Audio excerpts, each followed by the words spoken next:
Sean and Campus, welcome to the Coffee Hangout. I hope everybody's doing well this morning. Everybody has their coffee.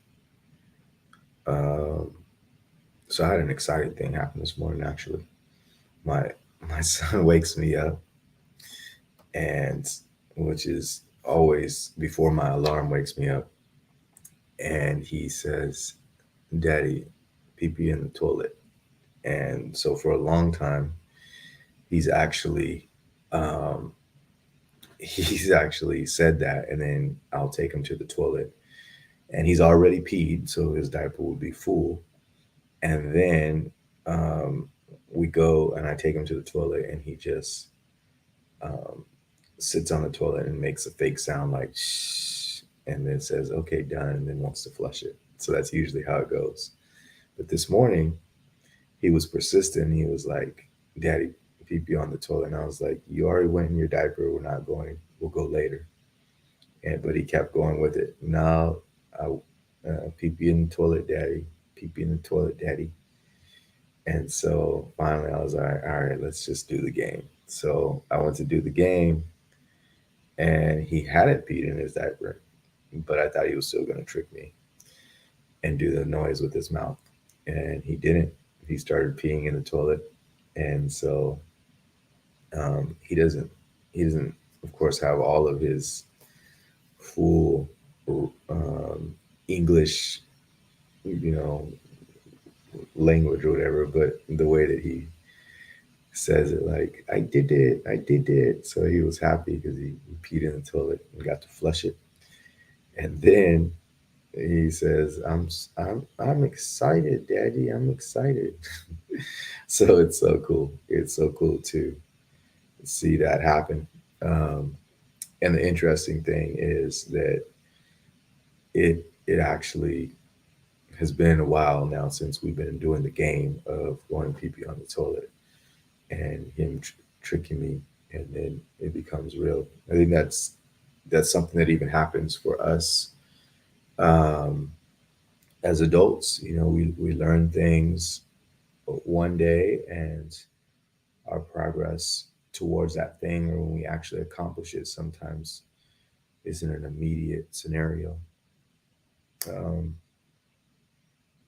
I've known this for a while, but I was hearing it the other day. With deers, or really just about any animal, like the babies usually walk fairly soon, whereas children usually take a little bit longer to walk. Um, and that's it's interesting because yeah, why don't we come out walking? I think mostly because there's a process to what we're doing, and what's going on for us in life. And so um, the more that we pay attention to the idea that we are evolving as humans, and things change for us, then and we allow that change, then it's a big deal. One of the things that has changed for me is the idea of me trying to study and know the Bible at my age now. So when I was younger, um, there was actually a lot of time that I spent having to read the Bible, like I was forced into. And forced maybe is an unfair word, and it makes it seem like different than it was. But the idea was that I had to study and learn the Bible. And one thing my grandma was like is, you're not taking anybody's word for it. So we would have to look at scripture, write down scripture, go look up what words meant. And I did that as a child. So um, I kind of like went away from it for so long, but of course always have that knowledge, right? Well, fast forward to now, and it's something that's been very interesting to me to see and learn again, with willing eyes and purposeful eyes. And for me, the purpose um, that it served is that I feel like there's, at least, no matter what you believe religious wise, um, at least there's something that makes a whole lot of sense for how we can live, and a direction to go, right? So there's so much advantage in that. Like if you have the other day I was putting together one of the kids or the baby's little kitchen. And if I didn't have a manual for putting that thing together, I mean, I probably could have got it, but the stove probably would have been on top of the washer and dryer. It would have been all messed up. But there's pictures and there's um, order and those kinds of things. And so it's helpful to have some direction, you know. And so, what is direction? Well, there's some things that we can say, like, man, we can guess at, some things we've discovered about each other. But the one thing I've known about people as far as emotional health goes is that they only get it right for a little bit of time.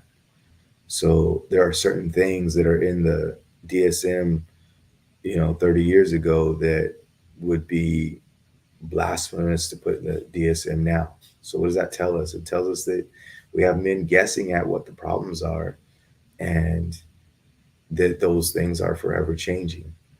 Um, and so what better place to go to find things that have not forever changed and that seem to remain the same? And the difference in that scenario is the idea of like maybe some skills are going to be useful, but I think ultimately, if we understand our purpose and what's going on with us, it gives us a huge advantage, right? So today, in the next few minutes, I want to describe to you this story that I read about a man named Job. Some of you have heard the story, but I'm gonna add some pieces in there that I read that I know that weren't keen on my mind. Okay, so the first thing is Job was, and this is a story in the Bible, so you can go look it up. But Job was um, a faithful servant of God, and he had tons of things, tons of riches, and so beautiful family, and God was hanging out with the people or the spirits in, I guess, his court. And they mention in the Bible the Satan, which is basically Satan, is hanging out there, or they're really having a meeting probably. But God says that hey, he's the guy. He gets it done. Like he's faithful. Um, and so just like in Satan fashion, like he did in the garden, like he's done it all the time. He questioned God. He's like, nah, he's only like that because he has all the things that you've blessed him with. And so because of that challenge, um, God says you can touch everything around him, just don't touch his life, and you'll see, right? And so Satan goes and does it, wipes out all of his things. So the parts about this story that um, people always point to, well, Job was faithful, he got sick, and then he stuck with God long term. Well, the part that doesn't usually get highlighted is that he actually had trouble understanding what was going on, right? Like the people around him were like, you must have done something wrong that you're not telling us. Um, and and he's like, no, I didn't. And then he started even questioning God and trying to figure out like what is going on. And so as that happens, and I think overall that's probably a lot of what we go through anyways, is we try to figure out like what's going on. And there's a couple things that come out. One is like in our minds we think that good things happen to good people and bad things happen to bad people. And while that might be true sometimes, that's not always true. Sometimes bad things happen to good people, and sometimes good things happen to bad people, right? There is no storyline that can be predicted. And so, as we're thinking about that, the challenge is for us to try to get to a place of not having to have the answer to why. And so what happens for Job, because he's asking why, right? He's like, what's going on? Like I've been blessed, then everything's gone now. Like what did I do? And God takes him in the Bible. God takes him and shows him like all the things that he's created in the world that, I mean, Job couldn't even fathom like how all those things work and the intricacies of each scenario. He couldn't even think about it. Like he didn't even, he doesn't know, but God knows them all at one time is what he's showing him. And so the answer is a hard answer, but it's also like it's a useful answer, I think, because there's some things we kind of have to let go of as far as trying to understand and make sense out of, and stay trusting and stay in a mind frame of like that's beyond my reasoning, and so I don't need to figure out a why before I move on the things that I need to move on. And so in Job's case, it was a matter of being faithful to God and trusting God, right? And doing the things that he was initially doing and not looking at the results, not having or having, to figure out like, how do I get those things back and what behaviors do I need to be doing? Um, if he would just allow his heart, he would be in a safe spot. Okay. So at the end of the day, like God restored all those things, but that's a lot of heartache to go through. What does this have to do with mental health? Well, I started to allude to it as I was talking, but here's the important piece for mental health. Pay more attention to your hearts and growing that than you do um, pay attention to the outcomes of the things that you're doing. All of our lives, we've watched outcomes, and then as we get an outcome, we try to adjust based on the outcome. And I would say that inside of your heart, like, are you doing the things that you need to be doing or not? You know the answer to that. And you could ask yourself that every single day. You could ask yourself that every single moment, right?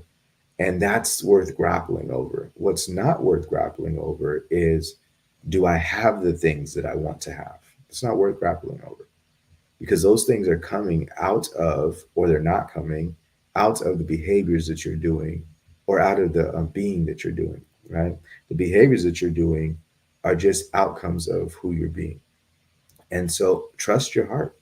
And we're missing that a lot of times. And so it causes us to have emotional hardship because we're focused so much on all of the outside things. Even our behaviors end up being something, or it's just an outcome of where your heart's at. And so if you go back to working on, look, I have to build my heart up to be resilient. I have to build my heart up to be in a place of love, to be in a place of growing relationships, of taking care of my body. Like those things are heart focuses that we want to be able to have. And the more that you're able to do that, then emotionally you're going to be in the place that you need to be. There's nothing about our emotional aim that says happiness, even though that story of Job ends up having some kind of, resolution or ending that says like he was blessed again. That's not the devastation already had happened for him though, right? And so what it will be, or what it is in that moment, isn't something that we want to have to play with, right? Instead, I would say your emotional health is about you getting to a peaceful place in your body, and you build that by trusting your heart a whole lot more than what you've been doing. All right, you guys, it's been really cool to be able to explain that to you. I'm actually going to put together a podcast where I discuss more of the um, stories in the Bible that I think will benefit our emotional health if we can focus on them in a different way than probably it's being shared in public. All right, we'll talk to you soon. Have a good day.